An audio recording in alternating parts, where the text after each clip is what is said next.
एक सीमा होती है। उत्तर प्रदेश के राज्यपाल को, जिन्हें बहुत ज़्यादा बयान देने का शौक है, उनको केंद्र में कहीं मंत्रिमंडल में मंत्री बना दें, आरएसएस के स्वयंसेवक हों और उत्तर प्रदेश के राज्यपाल न हों। मुझे मजबूरन राज्यपाल के खिलाफ ये बयान देना पड़ रहा है।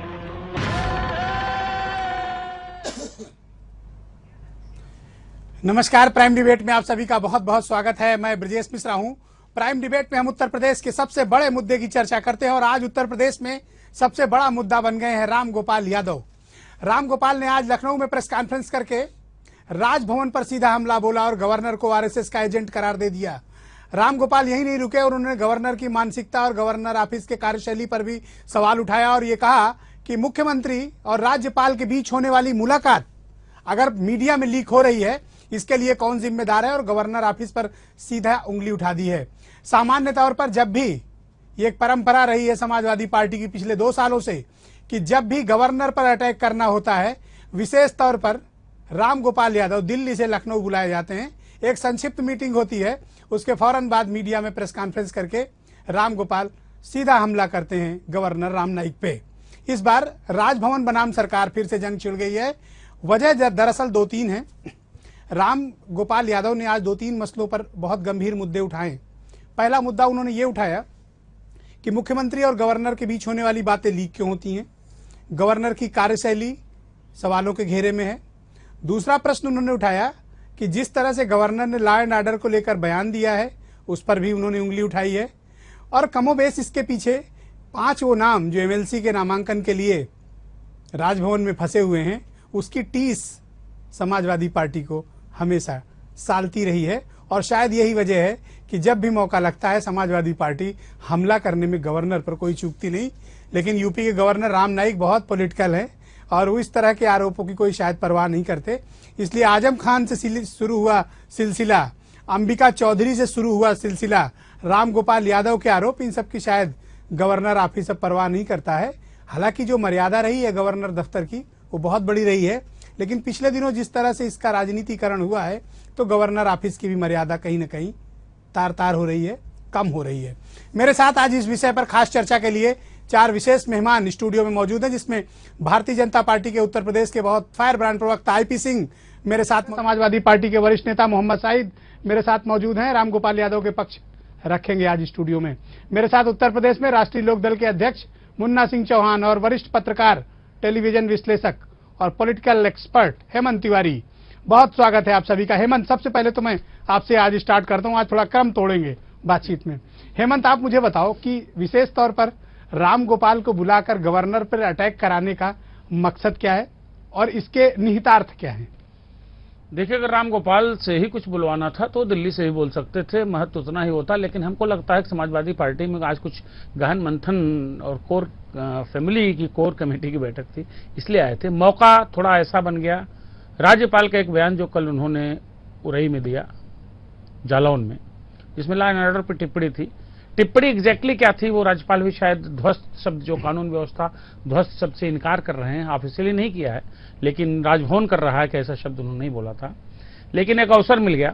इसमें मैं ब्रजेश कुछ नया नहीं देखता हूं। हम 3 महीने पहले चले जाइए, 27 जुलाई इसी वर्ष राज्यपाल ने कुछ बोला था। कुछ क्या बोला था, कहीं गए थे उन्होंने, शायद कुछ एक पर्टिकुलर जाति विशेष का कहीं जिक्र कर लिया था।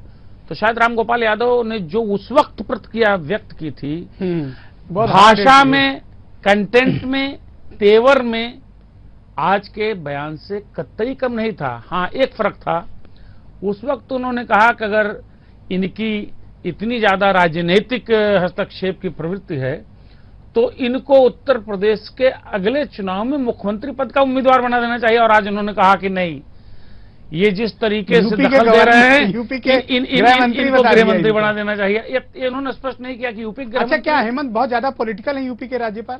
आप क्यों, या उन्होंने जो बात कही सही कही है? इसमें बुराई क्या है?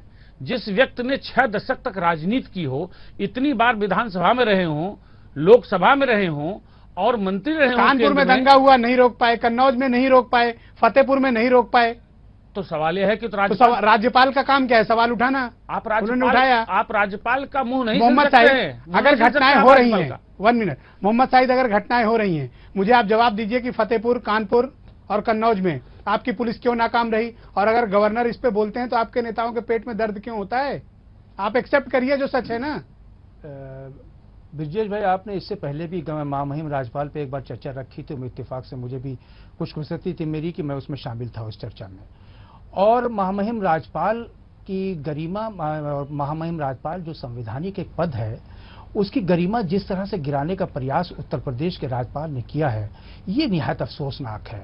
देखिए, अगर राज्यपाल महोदय पूरी बात को करना चाहते थे तो अपनी बात को ना कि प्रेस करके, ना कि आप किसी तरह के, आप भी इतिहास के जानकार हैं, पूरे जितने लोग बैठे हैं सभी लोग इतिहास के जानकार हैं। संविधान सभा की बैठक थी, संविधान सभा की बैठक में यह तय किया गया, एक सवाल उठाया गया कि महामहिम राज्यपाल निर्वाचित हो और मुख्यमंत्री या नहीं हो, मुख्यमंत्री निर्वाचित हो या मुख्यमंत्री निर्वाचित हो, दोनों में से कौन निर्वाचित हो। जवाहरलाल नेहरू साहब ने बीच में इंटरवीन करके ये कहा था कि अगर महामहिम राज्यपाल भी निर्वाचित होंगे और वो जनप्रतिनिधि मुख्यमंत्री होगा तो आपस में टकराव बढ़ेगा।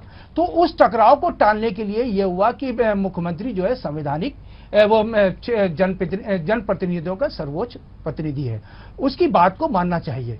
मेन बात यह है कि राज्यपाल, अरे आप जब संजय सेठ का नाम भेजोगे, कमलेश पाठक का नाम भेजोगे, तो हमारा तो गवर्नर कहां से मान लेगा भाई? हर पॉलिटिकल पार्टी को आप भी तो देखो, आप अधिकार का दुरुपयोग करोगे क्या? टेल मी वन थिंग, आप अधिकार का दुरुपयोग करोगे? प्रदेश के कानून व्यवस्था की, अगर मैं टीवी,